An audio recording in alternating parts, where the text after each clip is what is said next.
สวัสดีข้าพเจ้าชื่อท้าวจันทมณีศรีวิไล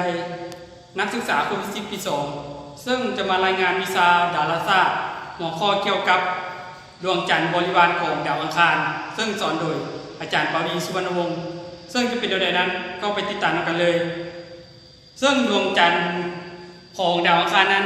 มีขนาดน้อยหลายซึ่งมีทั้งหมด2ดวงก็คือดีมอสและโฟบอสเนาะตามรูปภาพนี้เลยเนาะซึ่งโฟบอสนี้เป็นดวงจันทร์ที่อยู่ไกลกับดาวอังคารหลายที่สุดในระบบสุริยะจักรวาล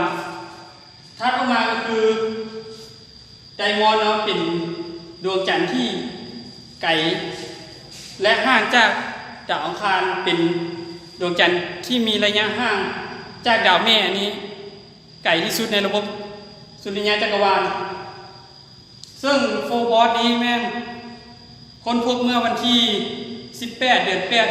1877ซึ่งชื่อโฟบอสนี้ตั้งชื่อตาม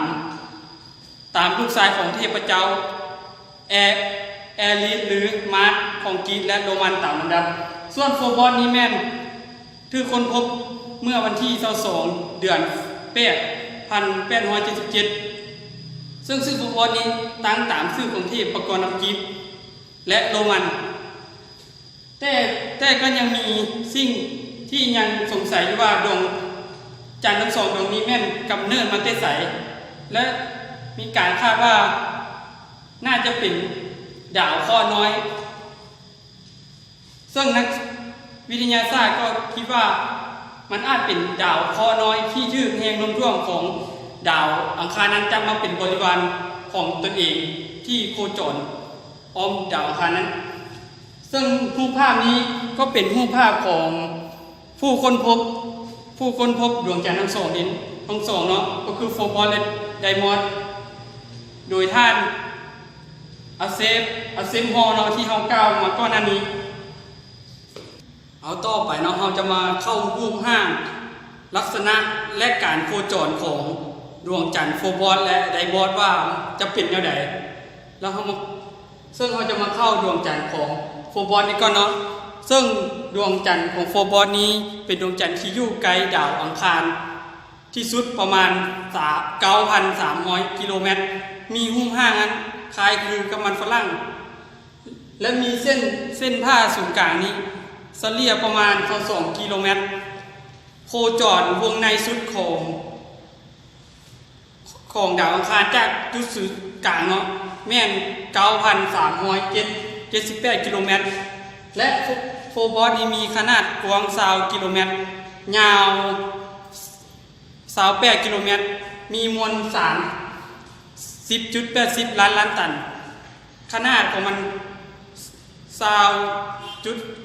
ขออภัยเนาะขนาดเฉลี่ยของมันก็คือ 22.20 กิโลเมตรซึ่งโฟบอสนี้มีหลุมขนาดใหญ่ก็คือตามรูปภาพนี้เนาะมีหลุมขนาดใหญ่ขึ้นนี่เนาะชื่อว่าสติกนี่เนาะซึ่งการโคจรของโฟบอสนี้แม่นอ้อมรอบดาวอังคารนี่แม่น7 ชั่วโมงกับ39 นาทีซึ่งมีวงโคจรค่อนข้างใกล้ชิดกับดาวอังคารและโคจรไวจนห้ามเรายืนอยู่บนดาวอังคารจะเห็นดวงจันทร์โฟบอสขึ้นและตกลับฟ้า2 ครั้งในต้องมือเนาะดวงจันทร์ดวงนี้แม่นมันบ่สามารถสะท้อนแสงอาทิตย์บ่ได้โดนเห็นให้ดวงจันทร์ของโฟบอสบ่คอยสว่างขณะที่ปรากฏอยู่ท้องฟ้าเหนือพื้นผิวดาวอังคารและเฮามาต่อดวงจันทร์ของ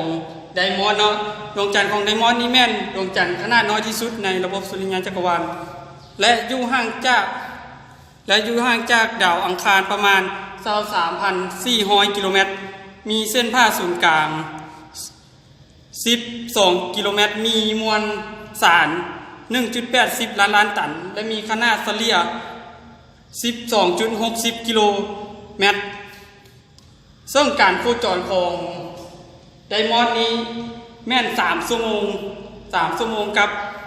18 นาทีดวงจันทร์โฟบอสนี้โคจรรอบดาวอังคารในระยะห่างกว่าดวงจันทร์โฟบอสหลายและยังมีขนาดประมาณ ก็เท่าครึ่งหนึ่งของโฟบอสซึ่ง2ปัจจัยนี้ส่งผลให้ดวงจันทร์ของไดมอนด์นี้ปรากฏริบลี่หลายเทิงท้องฟ้าเหนือพื้นผิวดาวอังคารซึ่งดวงจันทร์ทั้งสองนี้มีหินองค์ประกอบเป็นคาร์บอนเนาะซึ่งมันหมุนรอบตัวเองนี่แม่นส่วนโฟบอสนี้แม่นหมุนรอบตัวเองแม่น 0.3 วันและไดมอนด์นี้หมุนรอบตัวเองแม่น 1.26 วันและอุณหภูมิพื้นผิวของดวงจันทร์ทั้งสองนี้แม่นมีอุณหภูมิคือ-125 องศาโดยเฉพาะดวงจันทร์ของโฟบอสนี้มีวงโคจรสูงเพียง 6,000 กิโลเมตรและอีกประมาณ40ล้านปีจะพุ่งชนปะทะพื้นผิวดาวอังคารเนื่องจากว่ามันเริ่มอ่อนโตลงและถูกแรงดึงดูดจากดาวอังคารดึงโน้มเข้าหาตลอดเมื่อเราฮู้ห้างลักษณะและการโคจรของดวงจันทร์ทั้งสองดวงนี้แล้วเนาะเฮามาต่อยานอวกาศที่สำรวจดาวอังคารและดวงจันทร์โฟบอสซึ่งเราจะมาเข้ายานอวกาศ MRO นี่เนาะตามรูปภาพนี้เลยเนาะซึ่งยานอวกาศ MRO นี้มีชื่อย่อตามทางรูปนี้เลยเนาะเป็นยานอวกาศของ NASA ที่ส่งขึ้นเหนือพื้นโลกเมื่อวันที่12 เดือน8 พศ 2548มีเป้าหมายศึกษาเกี่ยวกับดาวอังคารอย่างละเอียดค้นหาจุดลงจอดที่เหมาะสมสำหรับยานอวกาศในอนาคตและเฮ็ดหน้าที่รับส่งสัญญาณวิทยุระหว่างยานกับโลกโดยอัตราส่งข้อมูลที่สูงกว่ายานอื่นภารกิจหลักกำหนดแม่น4 ปีเนาะโดยได้เข้าสู่วงโคจรของดาวอังคารเมื่อวันที่10 เดือน 3 พศ 2549ตามเวลาในประเทศสหรัฐอเมริกาภารกิจของ MRO เนาะพอเพียงแต่ถ่ายรูปดาวอังคารเท่านั้นเนาะยังได้เก็บรูปภาพดวงจันทร์บริวารของดาวอังคารเนาะได้2ดวงคือโฟบอสและไดมอนด์เอาไว้ได้ซึ่งแน่นอนว่าดวงจันทร์ของดาวอังคารนั้นมีรูปร่างและสีที่บ่คือกับดวงจันทร์ของโลกเฮาจากนั้นเรามาเบิ่งยานอวกาศโฟบอสกันเนาะซึ่งเป็นยานอวกาศของประเทศรัสเซียในปี 2008 เนาะทางประเทศรัสเซียนี้เพิ่นได้ส่งยานอวกาศที่มีว่าชื่อว่าโฟบอสกันเนาะซึ่งมีจุดประสงค์ก็คือว่าเพื่อนำจุลทรีย์จากโลกไปเพาะเลี้ยงพร้อมกับการทดลองต่างๆและจะนำตัวอย่างหินจุลทรีย์จากดวงจันทร์โฟบอสกลับมาวิเคราะห์ในโลกเนาะมีกำหนดมาในปี 2016แต่ยานอวกาศสำรวจโฟบอสกันนี้เกิด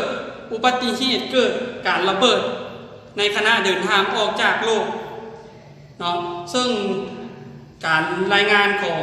ข้าพเจ้าก็หมดเพียงเท่านี้ถ้าผู้ใดมีคำติคำชมก็สามารถคอมเมนต์ได้ทางรูปคลิปนี้เนาะสุดท้ายขอขอบใจ